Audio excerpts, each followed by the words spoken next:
Good morning everyone, this is महिमा सिंह। आज हम आपके सामने क्लास 10th यूपी बोर्ड की एक पोयम है द फाउंटेन, उसका एक्सप्लेनेशन हिंदी में लेकर आए हैं। और वो लोग जो कि अपनी वोकेबलरी बढ़ाना चाहते हैं या स्पीकिंग के लिए कुछ करना चाहते हैं, उनको मेरा सजेशन ये कि वो भी इस पोयम को आराम से पढ़ें, ताकि उनको ये समझ में आए कि जो वर्ड्स होते हैं इंग्लिश के बीच में उनमें क्या डिफरेंस होता है। ठीक है, तो फाउंटेन की बात कर लेते हैं। देखिए, फाउंटेन अपने आप में आपसे ये इंडिकेट करता है, जब कभी आपने देखा होगा, फाउंटेन का मतलब होता है फव्वारा। यानी कि जो फव्वारा होता है उसको जब हम लोग देखते हैं, मान लीजिए घरों में तो फव्वारे नहीं होते हैं, पार्क्स में होते हैं या बड़े बड़े मॉल्स में होते हैं। तो जब कभी हम लोग फव्वारा देखते हैं तो सबसे पहले हमारे दिमाग में यही बात आती है कि भाई बहुत ज्यादा सुंदर लग रहा है देखने में। और जो दूसरा कॉन्सेप्ट हमारे दिमाग में आता है फव्वारा देखने के बाद में, वो ये आता है कि जो फव्वारा है वो हमेशा ऊपर की तरफ चलता है, मतलब उसका जो पानी है वो हमेशा ऊपर की तरफ जाता है, ऊपर से नीचे की तरफ आता है। और थर्ड चीज जो हम देखते हैं वो ये देखते हैं कि अगर वो धूप में है, मतलब अगर पार्क में है, तो जो धूप की रोशनी होगी, जो सूरज की रोशनी होगी, उसमें वो बहुत ज्यादा सुंदर लग रहा होता है, ब्राइट लग रहा होता है। तो ये जो क्वालिटीज हैं, जो फव्वारे की जो क्वालिटीज हैं, उन्हीं को आधार बनाकर ये पोयम जेम्स रसेल लॉवेल ने लिखी है। आपको उसी तरह से समझना है कि वो क्या कहना चाहते हैं। एक्चुअली उन्होंने फाउंटेन यानी फव्वारे की तुलना मानव जीवन से की है, कि किस तरह से इंसान उस फव्वारे से शिक्षा लेकर अपने जीवन को और अच्छा कर सकता है। फर्स्ट स्टैंजा पे आते हैं। ये फाउंटेन मैंने आपके लिए पहले से बनाया था कि मैं आपको ये समझा पाऊँ कि जो फव्वारा होता है उसका पानी हमेशा ऊपर की तरफ जाता है, जो ये दिखाता है कि मानव को भी यानी मनुष्य को भी, ह्यूमन बींग्स को भी हमेशा ऊपर जाने की कोशिश करनी चाहिए, और उसका जितना एरिया है उतने में ही उसको संतुष्ट रहना चाहिए। चलिए फर्स्ट स्टैंजा पे चलते हैं। इसमें जो फर्स्ट स्टैंजा है जेम्स रसेल लॉवेल ने लिया है, क्वालिटीज से स्टार्ट करते हैं, यानी फव्वारे में क्या क्वालिटीज होती है और सेम उन्हीं क्वालिटीज को इंसान को अपने जीवन में लागू करना है। फर्स्ट स्टैंजा 4 लाइन्स का है, देख लेते हैं। Into the sunshine full of light, sleeping and flashing from morn till night. यानी कि इनटू द सनशाइन, सनशाइन मतलब सूरज की रोशनी में, फुल ऑफ लाइट, फुल मतलब भरा हुआ, लाइट मतलब रोशनी से, प्रकाश से भरा हुआ, लीपिंग मतलब उछलना, फ्लैशिंग मतलब चमकना, फ्रॉम मतलब से, मॉर्न मतलब सुबह, नाइट मतलब रात। यानी इस पूरे स्टंजा में पोएट आपसे ये कह रहा है कि जो फाउंटेन है हमारा, जो फव्वारा है हमारा, वो सूरज की रोशनी में, सूरज की धूप में रोशनी से भरा रहता है। सुबह से लेकर रात तक वो उछलता रहता है और चमकता रहता है। दूसरे स्टैंजे पे आते हैं। इसका जो दूसरा स्टैंजा है द फाउंटेन का, वो ये कह रहा है, into the moonlight whiter than snow, waving so flower like when the winds blow. यानी कि इन जो चार, ये जो सेकंड स्टैंजा है आपका 4 लाइन का, इसमें दो चीजों की पहली चीज तो इस्तेमाल किया गया है जो आप आराम से समझ लें। ये एक कंपैरेटिव डिग्री होती है इंग्लिश ग्रामर में, जिसमें दो चीजों की तुलना की जाती है और किसी एक को बेटर साबित करने की कोशिश की जाती है। और दूसरा फ्लावर लाइक, फ्लावर लाइक मतलब यहाँ पे जब लाइक वर्ड लग गया तो ये हो गया आपका figure of speech, simile. Simile में भी यही होता है कि हम दो ऑब्जेक्ट्स को आपस में कंपेयर करते हैं और बताते हैं कि दोनों में समानताएं किस तरह से हैं। दोनों एक जैसे ही हैं, लेकिन किस तरह से है ये बताने की कोशिश की गई है। ठीक है, देख लेते हैं। इनटू द मूनलाइट यानी चांद की रोशनी में, चांदनी रात में, जब चांद का प्रकाश चारों तरफ से फैला होता है, उस समय जो फाउंटेन होता है वाइटर देन स्नो, यानी उस चांद की रोशनी में जो हमारा फव्वारा है वो बर्फ से भी ज्यादा सफेद नजर आता है, दिखाई देता है। Waving so flower like, flower like अपने आप में एक वर्ड है जो ये बता रहा है फूल के समान, यानी फूल की तरह।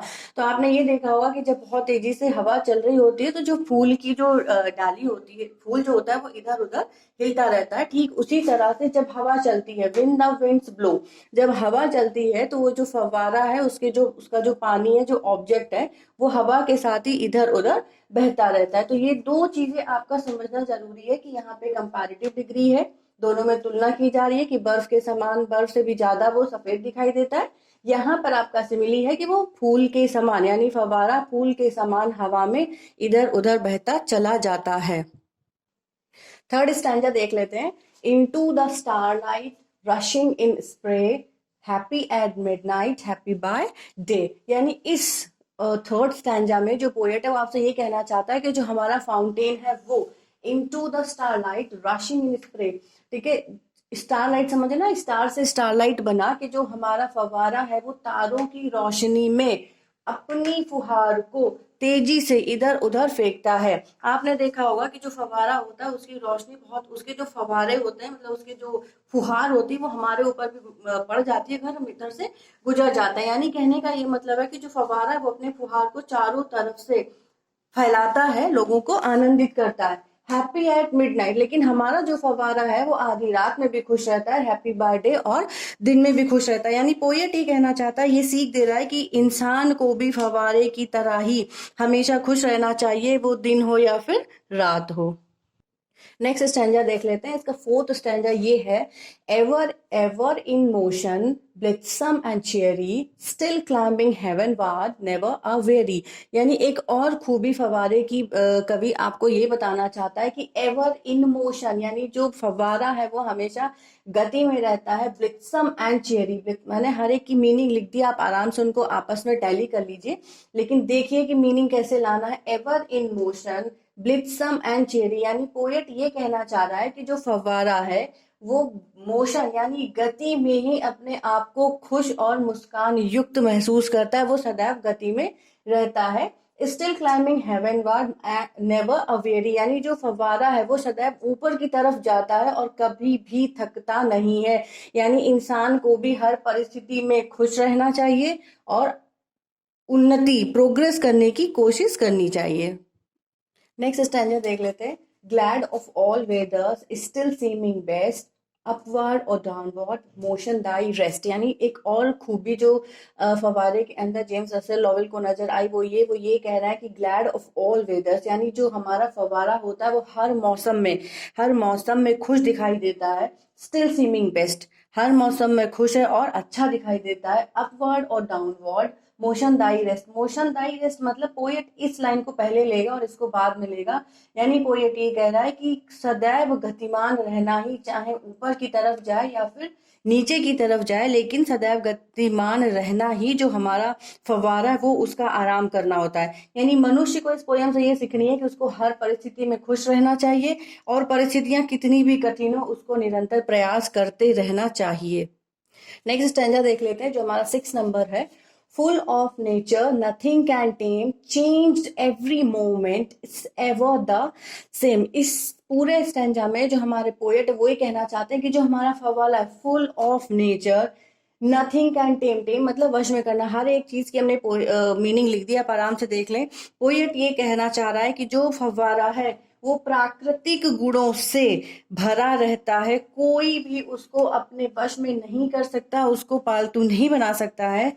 चेंज्ड एवरी मोमेंट, यानी कि फवारा जो है वो हर पल बदलता है, यानी उसके मोशन बदलते हैं, उसके लुक्स बदलते हैं, लेकिन एवर द सेम, लेकिन फिर भी वो एक जैसा ही रहता है। यानी मनुष्य को भी कभी बदलना नहीं चाहिए, अपने बर्ताव को, अपने व्यवहार को, उसको भी एक जैसा दिखाई देना चाहिए।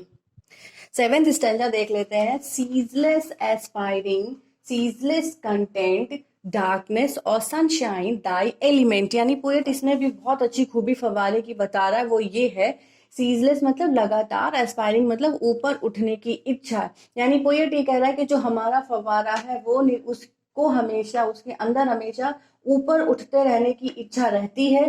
सीजलेस कंटेंट, ऊपर उठने की इच्छा होते हुए भी वो लगातार संतुष्ट रहता है, यानी सेटिस्फाइड रहता है जो उसको मिल गया। डार्कनेस और सनशाइन डाई एलिमेंट, यानी अंधेरा हो या फिर सूरज की रोशनी हो, काम करते रहना या फिर संतुष्ट रहना ही जो हमारा फवारा है उसका स्वभाव होता है। तो यहाँ पर जो पोएट है वो आपको यानी मनुष्य को ये सीख दे रहा है कि आपको भी सदैव ऊपर उठते रहने की इच्छा रखनी चाहिए, फिर भी संतुष्ट रहना चाहिए, निरंतर काम करते रहना चाहिए, अंधेरा हो या फिर सूरज की रोशनी। लास्ट स्टैंजा देख लेते हैं। ये पोयम का लास्ट स्टैंजा है, 8वां स्टैंजा, जिसमें जो हमारे पोएट है जेम्स रसेल लॉवेल वो फव्वारे को संबोधित करते हुए कह रहा है ग्लोरियस फाउंटेन, यानी अपोस्ट्रॉफी समझते हैं ना, ये एक फिगर ऑफ स्पीच है जो इस लाइन में यूज की गई है। फिगर ऑफ स्पीच एपोस्ट्रॉफ में होता है जब हम किसी को संबोधित करते हैं और उसके लिए जो एपोस्ट्रॉफी सिंबल्स को यूज किया जाता है। तो यहाँ पर जो पोएट है वो फव्वारे को संबोधित करते हुए कह रहा है कि हे महान फव्वारे, लेट माय हार्ट बी, यानी मेरे हृदय को भी, मेरे दिल और दिमाग को भी क्या करना है, फ्रेश, ताजा बना दो, चेंजफुल, परिवर्तन से भरा हुआ बना दो, कांस्टेंट अपवर्ड, सदैव ऊपर की तरफ जाने वाला बना दो, लाइक दी, यानी अपने जैसा। लास्ट में पोएट ये कह रहा है कि हे फव्वारे, तुम मेरे दिल को भी अपने समान ताजा, नया और लगातार ऊपर की तरफ जाने वाला बना दो। ठीक है, यहाँ पर आपका ये जो आपकी ये जो पोयम है द फाउंटेन वो खत्म हो रही है। हर एक लाइन में हर एक वर्ड के जितने भी मतलब हो सकते थे वो मैंने लिख दिए हैं, आप आराम से पढ़ ले। बस इतना ध्यान रखें कि इस पोयम में पोएट सिर्फ इतना कहना चाहता है कि हमको फव्वारे से सीख लेनी चाहिए, ह्यूमन बींग्स को फव्वारे से सीख लेनी चाहिए कि मौसम कोई भी हो, काम करते रहना चाहिए, मौसम कोई भी हो, खुश रहना चाहिए, परिस्थितियां कोई भी हो, निरंतर ऊपर जाने की कोशिश करनी चाहिए, स्थिति कोई भी हमारे सामने आ जाए हमें संतुष्ट होना चाहिए और आनंदित रहना चाहिए। ठीक है, इसके जो भी रेफरेंसेस हैं, क्वेश्चन आंसर्स, वो आपको सेकंड पार्ट में दे देंगे। फिलहाल आप ये पोयम पढ़िए और कमेंट बॉक्स में इसलिए लिख दीजिए कि जो कमी हो उसको हम ठीक करके आपके सामने ला सके। तब तक के लिए बाय।